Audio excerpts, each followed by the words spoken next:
Heather Benning. I'd like to echo Amber's sentiments. It's been wonderful having you here this week. Heather's been installing her show here, and she's going to tell us a bit about her work and the exhibition Work Hard, Be Nice.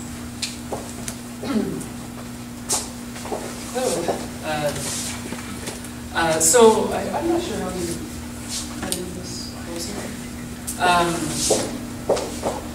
So this is what we should be doing right now, but we're not. I farm with my father currently, and that's us swathing a couple years ago when we weren't dealing with this weather. So. Where? Watrous area. So I'm kind of going to give you like my journey through art. So this is one of my first installation pieces, and it's called Health and Safety Meets at 5 on Fridays. And yeah, and so it's installed at the Split Crow Pub in Halifax at 5 on a Friday. And I think it kind of speaks for itself. It was one of my earlier completed sculptures in a site-specific location. But after I graduated from Nova Scotia College of Art and Design, I applied for funding to do this project, which is called the Marysburg Project Watching Woman. And it's this was taken before digital photography, so it's on a slide and it was transferred. But what it is it's a 24-foot woman built within the confines of an abandoned prairie farm home near the abandoned community of Marysburg, Saskatchewan. So,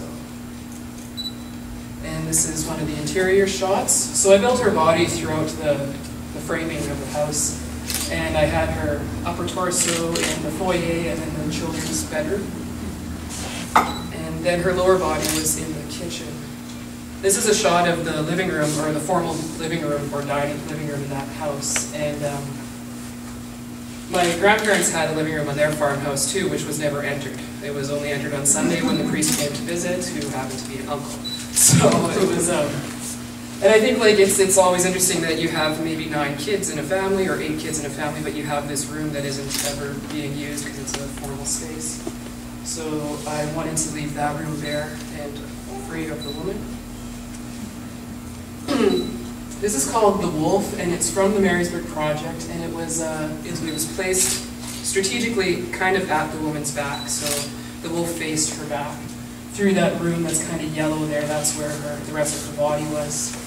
And yeah, I feel that, or I thought at the time, and I still think that women of that generation must have continually felt that there was wolves at their back. I'm from a farming family. My grandmother, Mary Benning, was referred to as Mrs. Joseph Benning, and you know, the amount of work that these women did, I don't think was ever fully appreciated or realized for the, you know, in history, and also for the, like, this continuance of the family farm. So this is kind of an example of the scale of that project. So this is what the project looked like the last time I visited, which was in 2011. And I'm including the slide because this is kind of what happens when you decide to leave something in the middle of nowhere, and you know, things get vandalized. But what I found that was interesting about how this piece was vandalized is how the woman's body was basically like cut and quartered, and there was a leg in this area and a leg pulled out in another area. And I can remove myself from it being my work, it being destroyed, because that's, you know, I was a teenager too. So, but it's also, I think it's an interesting commentary about how little, I was talking about how little these women were valued, although they were probably valued extremely well by their husbands and their children. But yeah, I think it just kind of sums up what we think sometimes. That was the woman. They tried to kick her in, but there was a lot of plaster. So I think they got sore boots before they gave up. So. And that's what's left of the wolf. So.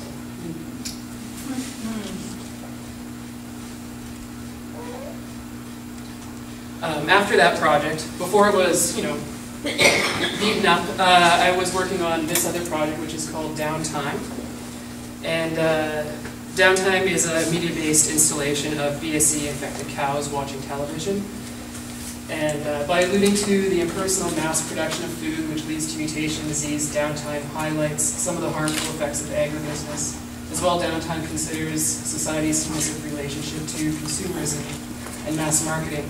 And so we're all still very familiar with the BSE outbreak in Canada. And this project was completed in 2005.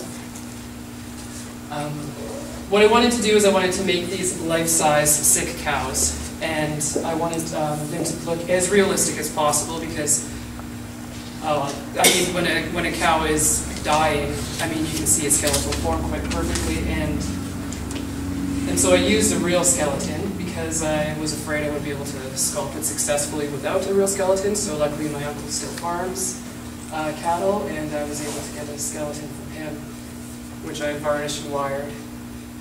And this is one of the later images. And then this is the cow installed at the gallery in Art Gallery, Southwestern Manitoba. Yes, where Amber was working as a curator. Well, educator at the time. Yeah, you were in a curator later. So is there a skeleton inside? No, I used that to make the clay form, and then after the clay form, then I did a mold and I cast them. So they're actually cast in plastic, and then they're auto body painted in a high white enamel paint, very glossy, because I wanted them to reflect the televisions that they were watching. So, because BSE, we know what BSE is, and it's the brain being eaten away, and I think that what we're doing with television and our obsession with digital media, we're kind of allowing our brains to be eaten away by like reality shows like the Dallas Housewives or whatever, whatever's going on right now that we use to feed ourselves. And I also wanted them to be separate spaced and have their own personal TV, their own remote control, their own living room, because we're not, I see that we're not really in communities anymore. We're more in a digital community, and we go home and we turn on our own TV, and we don't necessarily sit with our families anymore. And we don't go and play cards with the neighbors like my parents' generation did. So, this was a project that I did. This is a kind of a site-specific intervention piece, and I did this during Saskatchewan Centennial Year. And you can't really make out the words. It's not very focused. I don't know if there's a way to.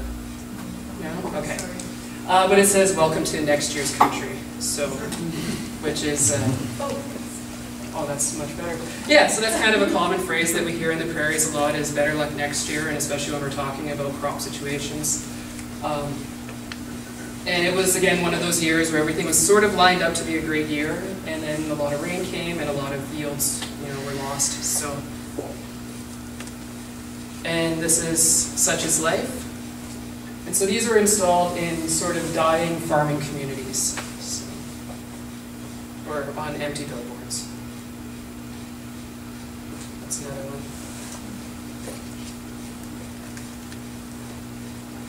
So this is the project Dollhouse, which was located near St. Clair, Manitoba, and it's kind of the piece that I'm more known for. So what happened with this project is I was invited to work in Red River, Saskatchewan as an artist in residence. And while I was there, I was driving to Brandon and I saw this great little house.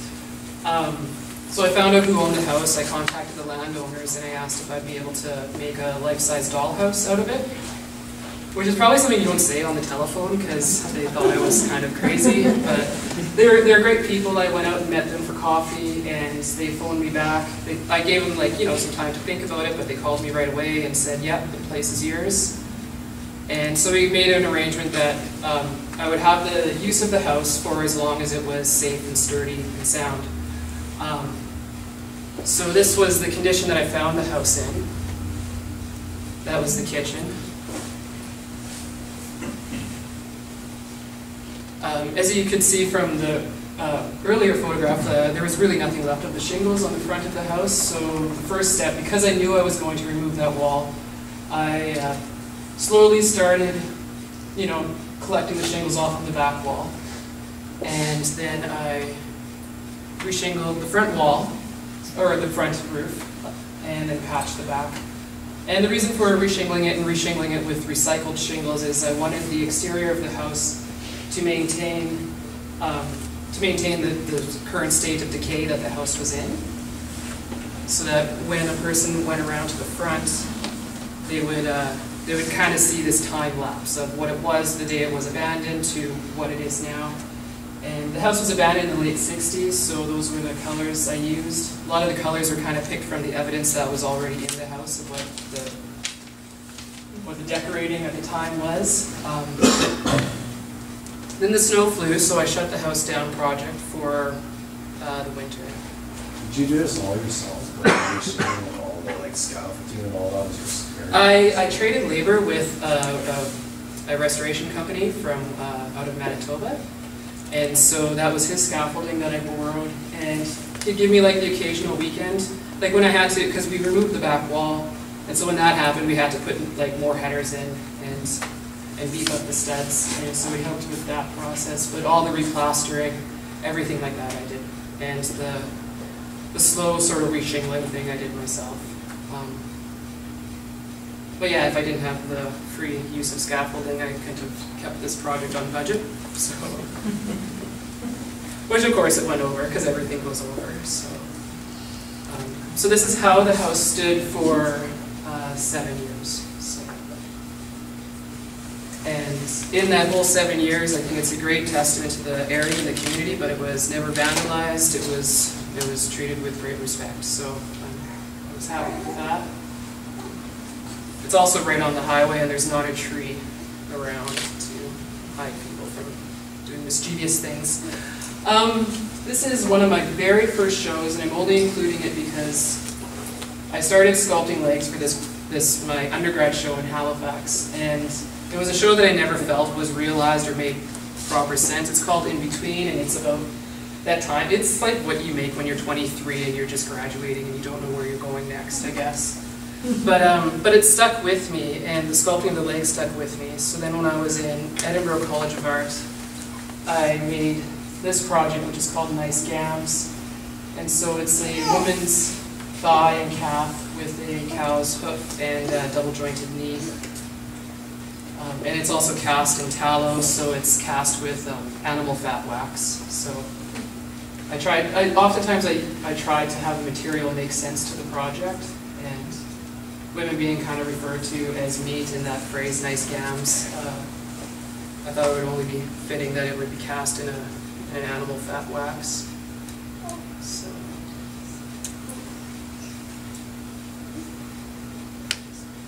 And this is All Safety Gone. So it's a collection of 3 figurative sculptures that I completed during the recent economic recession while I was in Scotland. Scotland was quite heavily affected at the time. And at the same time I was reading John Steinbeck's East of Eden, so all the titles come from that novel.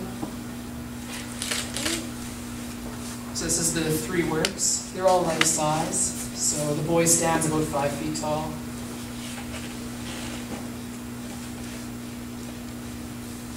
She's called The Gods Have Fallen. So she was sculpted in clay, and then I made a mold, and then cast her in resin, and then painted her. And this work somewhat leads into this work. The color palette is very similar. And actually the girl and the boy are very similar as well. So it's a detail. I kind of see her as like the latchkey kid. You know, the parents are scrambling to make a living, and she's walking herself home. This is called Everything Is Only for a Day. So that's a taxidermied bunny that I had made for me for the project.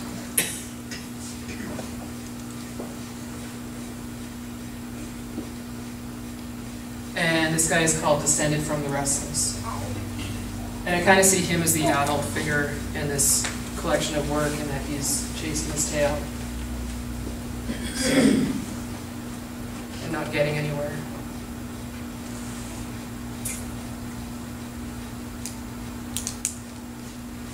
So while I was building that project, I started building this project, which is, Ali mentions it in the essay, but it's called Field Doll. And it's a 16-foot doll that's replicated from a childhood doll that I used to carry with me when I would move from different places. It's 13 times the size of the original doll. And the reasoning for that is 13 is kind of the age you should be putting your doll away, or you should have your doll put away already, but it might still live under your pillow. So what happens with her is that wherever she travels to, it's about abandonment, and it's about leaving your childhood behind. But every time she travels, she shows outside the gallery space, and then it's documented. And then she shows inside the gallery with the places that she's been to in photograph. This work is currently in Wisconsin right now at the Kohler Art Center.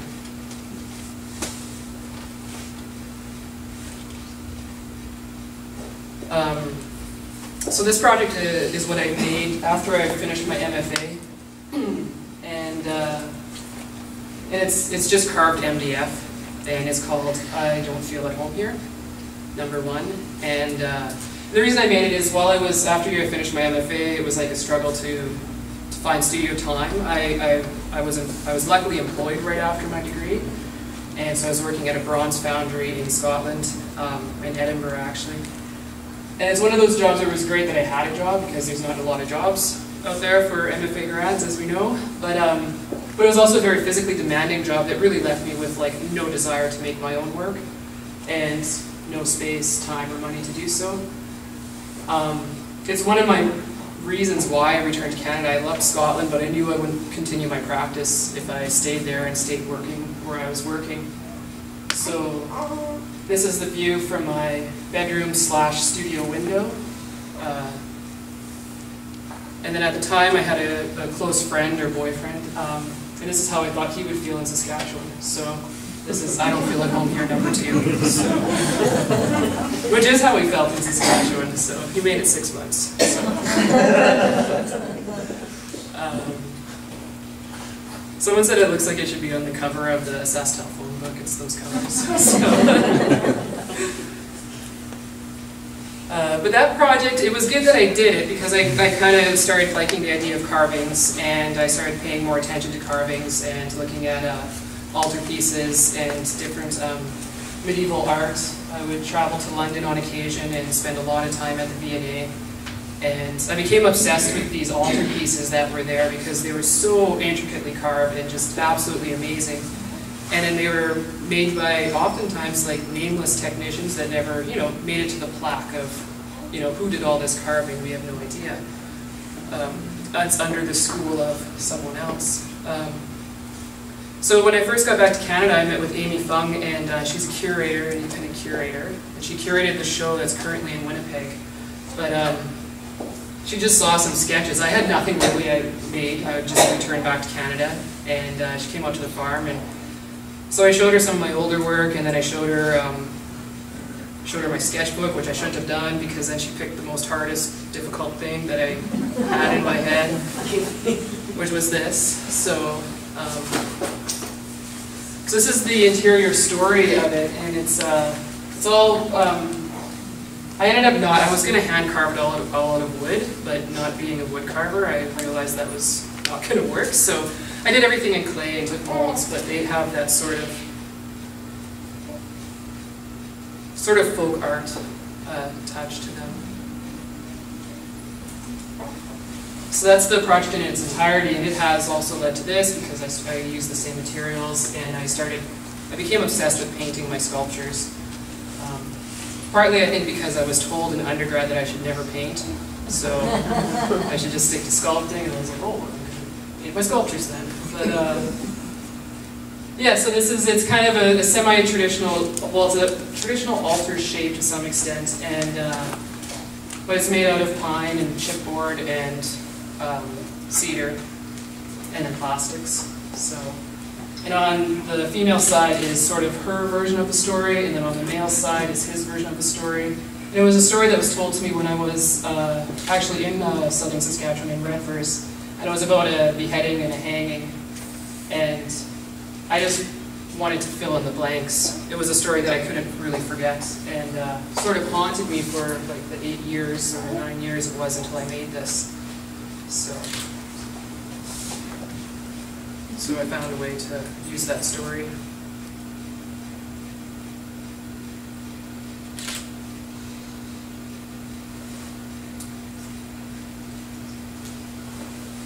And then this is what happened to the dollhouse. So in of October 2012, I got an email from the landowners saying that the house had been compromised.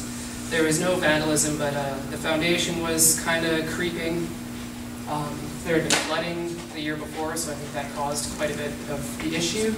And then also some teenagers, they crawled through the foundation, through a hole in the foundation to get inside.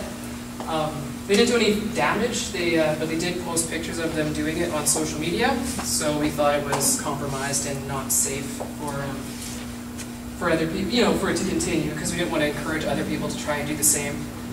So we had a conversation and figured out how we'd get rid of the project, and we decided fire, because that is a pretty common way to destroy buildings in the prairies. So, and it also takes nice photographs. Can I just ask, because there was a sheet of plexi on... Oh, all the plexi was removed. Oh, yes. Yeah. So if anybody needs plexiglass, I've got a lot. So. Yeah, it needs a bit of a polish, but it's there. So, and again, this is one of those things where you don't always, it ended up being on the cover of the National Post, which was pretty awesome. But there's a comment section in the National Post. So, this is a poem that someone decided to write about how heartless and cold I am. And though like a lot of her facts aren't correct, but I guess I like to include it in artist talks because it's one of those things. If you put something in public, you got to be ready and prepared for negative feedback as well as positive. And like I don't think she meant nose. I think she meant right up something else. But the good thing is that she thought about the project long enough that she wrote this poem. So. It's just as effective, I think. So that's the house. And then just this summer, I was asked to do a project in Ontario. So I was donated a tobacco kiln. And what I did with that project is I installed solar panels, lit the interior, removed the siding in a cut pattern. So you can see the pattern here, and I was talking about family. It was the International Year of the Family Farm, and so I was talking about family farms in specifically Ontario. And so this cut pattern reflects the amount of family farms that there were in 1930, which was 200,000, and now in that area in Ontario, there's less than 60,000 family farms, which I find is quite interesting. I also learned a lot about tobacco farming, and it being a tobacco kiln, I wanted to work with that. So this is the interior of the tobacco kiln, and that's another main reason why I wanted to remove some of the siding is, to me, when I first saw this building and first found out that it was donated to me, it very much just looks like any other granary, and would have no idea that it had this elaborate grid structure inside of it, which is quite beautiful. So the kilns would be hung with, the tobacco would be hung on these tobacco sticks, and it would hold 1,200 sticks of tobacco. I did not make 1,200 hands, but I did make over 600. So, and I hung the hands in the tobacco kiln. So that's one of the hands. So I casted the hands of the local farmers in the area who were specifically in tobacco. So. And this was Opa Stickle's hand, who is the grandfather of the people who donated the building to me for use.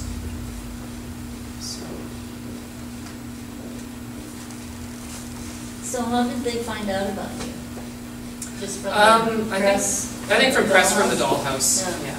So, yeah, I got an email about a year prior from Deirdre Chisholm, the curator. And it's a smaller gallery. It's the Norfolk Art Centre, and it's about an hour and a half from Toronto in a farming community. So that was predominantly a tobacco farming area. Now it's a little bit more vegetables and ginseng and things like that. So wine as well is now creeped in there. So, yeah. So that's my work to date, and then I rushed home and finished this. So, if there's any questions, though, I'm happy to answer them.